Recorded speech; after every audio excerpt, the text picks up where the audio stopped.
Hi guys! Welcome back again to my YouTube channel. And alam ko excited kayo ngayon dahil Monday ngayon. I-announce ko yung ating 5 lucky winners for this week. And para po dyan sa mga bago sa ating YouTube channel at gusto mo manalo sa ating pa-Gcash giveaway, ang gagawin mo lang guys is magsusubscribe ka po sa aking YouTube channel, ilalike mo yung video na to at mag-iiwan ka ng comment dyan sa comment section. So, ganun lang kadali guys para manalo ka sa ating pa-Gcash giveaway.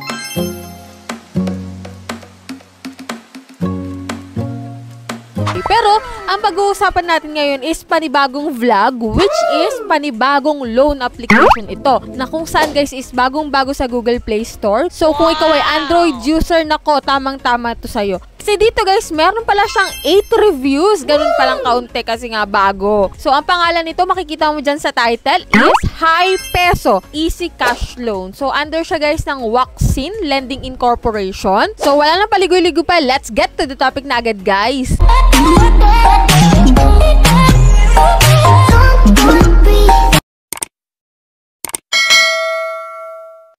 So, disclaimer po muna guys, no, hindi tayo agent or promoter ng mga loan application na nababanggit natin dito sa ating channel. So, sa katunayan nga guys, ini-install pa lang natin siya at ipinapakita ko sa inyo kung anong meron sa mga application na yon at sinasabi ko rin dito guys kung magkano ba talaga yung pwedeng ipaloan sa'yo. Kasi yung mga loan application na to, nako, malayo sa katotohanan yung sinasabi nila na minsan 80,000 daw, 50,000 daw yung pwedeng ipaloan sa'yo. Pero yung exact amount, sasabihin ko dito. Syempre, no? So, dito nga guys, si High Peso, makikita mo sa Google Play Store. So, kung ikaw ay naghahanap dyan na mautangan online, nako, panuorin mo to hanggang dulo kasi dito malalaman mo kung pasok ba sa budget mo yung ipapalon dito ni High Peso, no? Pagka-install ko ng High Peso, guys, ito yung lumabas. Meron ditong privacy policy. Pwede mo yung basahin, guys. And ito, maglalagin ka using your active mobile number and then doon magsisend ang OTP code, no? Karaniwan naman yun. Pero pag may account ka na, ilalagin mo na lang siya. And then, kung makikita mo nga dito, yung maximum loan amount na pwedeng ipaloan sa'yo daw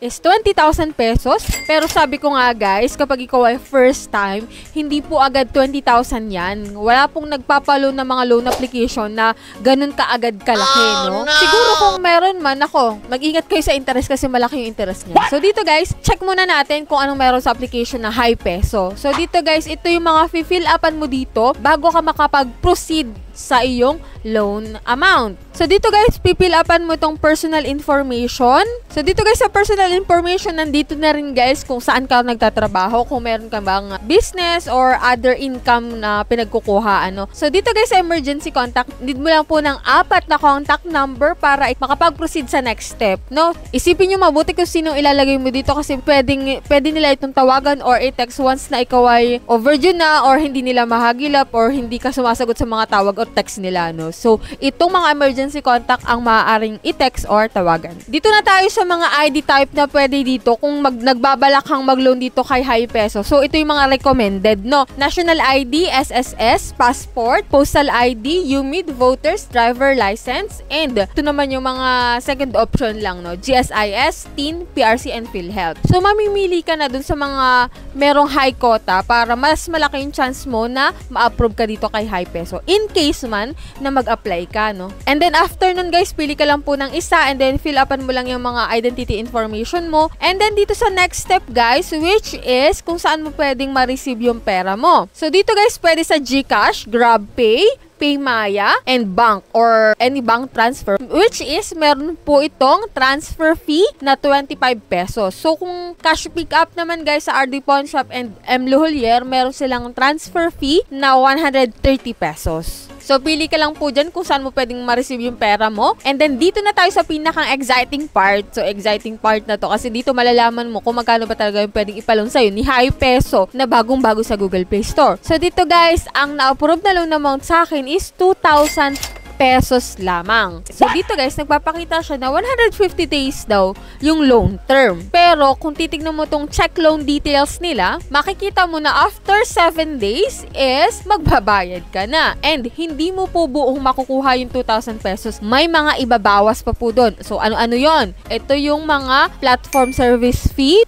which is 840 pesos. Yun na nga, payment channel fee, kasi Gcash yung pinili ko, may bawas doon na 25 pesos. And, ang marireceive mo na lang do sa 2,000 pesos is 1,400 135 pesos. So, ito yung paunang loan amount na ma-approve sa'yo once na ikaw ay first time na magda-download dito kay HiPeso, no? So, siguro, tataas ng tataas yan once na ikaw ay nakapag-reloan na dito kay HiPeso. Pero kung ikaw ay first time, ito yung maaasahan mo. Pero depende pa rin kasi pwedeng mas mababa dito or mas mataas pa dito sa loan amount na 2,000 pesos. So, yan lang guys yung meron dito kay HiPeso. Sana nagkaroon kayo ng konting idea and nasa sa inyo na talaga kung maglo-loan ka pa rin dito or i-install mo pa rin tong bagong loan application na to. So, sa mga nakapag-loan na po dyan kay HiPeso, comment nyo naman dyan kung okay ba sa inyo, kung magkano ba yung loan amount na nautang nyo dito kay HiPeso para magkaroon ng idea yung mga bago pa lang uutang, no guys? So, yan lang yung vlog natin for today. Sa mga hindi pa po dyan nakasubscribe sa aking YouTube channel, nako, click nyo na guys yung subscribe button at hit mo na rin notification bell para updated ka sa mga bagong utangan dyan sa Google Play Store or sa App Store para at least kapag nag-flash sa screen mo yung mga loan application na bago, alam mo na, no? So, makakapag-decide ka na kung mag-a-apply ka doon or hindi. So, hanggang dito na muna. So, see you on my next vlog, guys!